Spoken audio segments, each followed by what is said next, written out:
Good day!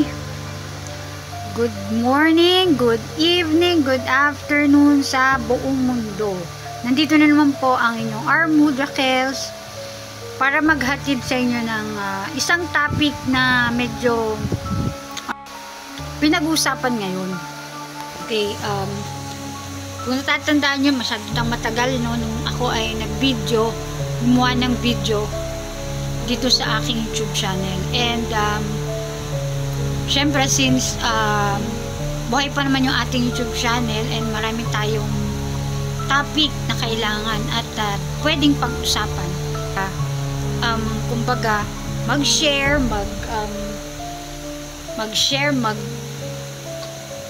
pakalat ng mga information which talagang katotohanan lang naman yung gusto nating ipahatid. Okay? And talagang sobrang nakakalungkot lang kasi maraming tao na talagang kapag meron kang i-share ng mga information, maraming nagiging judgmental pagdating sa ganun. Kasi maaring hindi sila naniniwala or iba yung kanilang opinion sa mga bagay-bagay. Itong topic natin ngayon is about yung labubu. Siyempre, sino ba naman ang hindi nakakakilala sa labubu, di ba? Dahil ngayon ay sikat na sikat itong collector's item na to na pinasikat ng mga influencer, mga popular celebrity. Okay, pero hindi na tayo magbabanggit kung sino man yan dito sa Pilipinas kasi syempre ayaw nating kumbaga maano. So yun kasi yung mga nakikita ko naging kasi ako kumbaga ngayon naging mapagmatsyag ako, naging observant ako and hindi ako basta-bastang naniniwala or basta-bastang hindi rin ako basta-basta nag-jump into conclusions. Syempre, tinitignan ko bawat anggulo ng kwento. Okay, and naging interested ako sa labubu. Okay, ito yung tinatawag na evil's pet. Okay, yun yung lagi kong narinig na evil's pet. At sa pagkaka-create nito, kung nakikita naman natin, di ba, yung mga labubu ay mga tinatawag na mischievous elf na monster.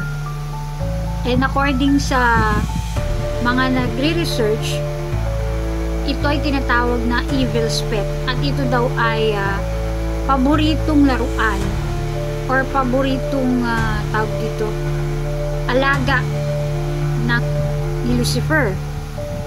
And kung nakikita natin, marami na kasing nangyayari sa mundo na hindi natin may paliwanag. Okay? Meron na tayong alam natin na yung mundo ngayon ay hindi na yung masamang kapangyarihan na yung naghahari ngayon sa mundo. Hindi man natin aminin, pero buong kumbaga siguro inaamin din natin, alam natin sa sarili natin or naniniwala tayo, but we are in denial na may ganito. Okay? And nakikita ko na itong mga labubu na to para sa akin ay evil's trap. Paano ko nasabi yun? Ito nga, bago ko ginawa itong video na to, pinag-isipan ko, pinagtahi-tahi ko yung mga pangyayari. And nakita ko kung papaanong ginamit ng kalaban or ng mga demonyo ang mga influencer na ito para makahikayat na may endorse itong mga labubu na to, yung mga monster na to. Unang-una na, ang unang nag-endorse nito dito sa Pilipinas ay mga influencer na millions ang followers. Unang napansin ko. Okay? Pangalawa, itong mga public figure na to, sila ay maraming followers. So, kapag ka in-endorse nila ang isang produkto like the Labubudal sa kanilang mga followers na milyon-milyon, so nailagay na natin sa kanila, kumbaga nahikayat na silang bumili ng mga labubo na to. Sabihin natin, di ba, yung iba may mga 5 million followers, milyon-milyon yung kanilang followers. So kapag nahikayat nila yung kanilang mga followers na tangkilikin ang labubo, syempre, nabili nila to, nadala nila sa kanilang mga bahay. I think, isa itong magiging, kumbaga, entry point ng kalaban sa mga bahay-bahay. Diba? Kasi pag dinala mo to sa bahay, sino ba yung nandun sa bahay? Ang pamilya. Okay? Pamilya consists of tatay, nanay, and anak, or other immediate family like lolo, lola, diba? And itong mga labubo na to, itong mga pwede siyang gamitin ng kalaban na pasukan siya ng mga evil spirits, mga wandering spirits na yan. Pasukan itong mga monsters na to, itong mga labubudals na to, at hindi natin alam na mai-impluwensyahan na or mamamanipulate na yung bawat pamilya na pwede mag-create ng conflict sa family, magkaroon ng kumbaga problema sa mga anak, lalo na yung mga anak na maliliit pa, 'di ba? Kasi sila yung sila yung kumbaga nakikita kong target nitong mga labubo na to, kasi dahil sila para sila sa mga bata. Kumbaga, yung mga nagko-collect is parang lang nila to. Hindi naman din nila to pinaglalaruan. Pero yung mga bata mismo, sila yung nakakonekta dito sa mga monsters doll na to.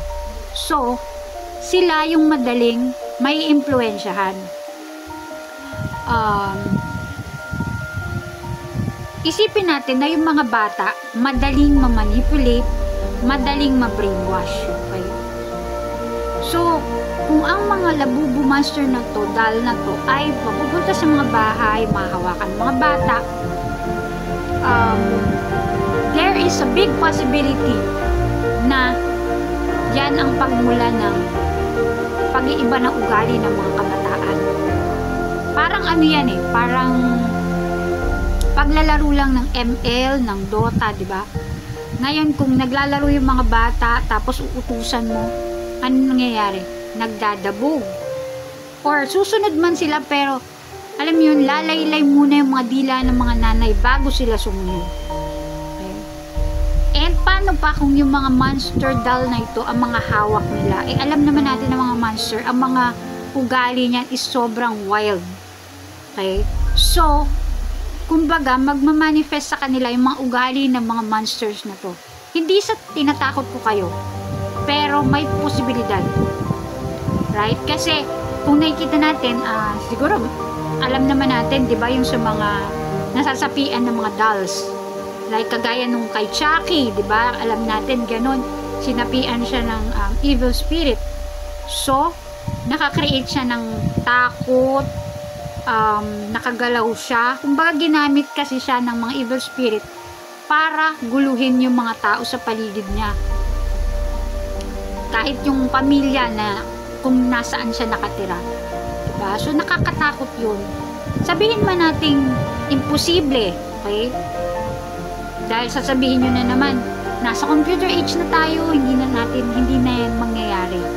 Or, pwede nyong sabihin na hanggang lang yan, kumbaga hanggang sa movies lang to. Isipin natin na hindi na, kumbaga, di ba sabi nga natin, marami na sa mundo yung hindi natin maipaliwanag ng mga pangyayari. And ito na yung isang posibilidad. Okay? Sabi ko nga, hindi ako nananakot, pero ito yung nakikita kong magiging opening ng mga ng mga evil spirit para pasukin yung bahay-bahay natin sa pamamagitan ng pagkukolekta ng mga labubu gods. Okay.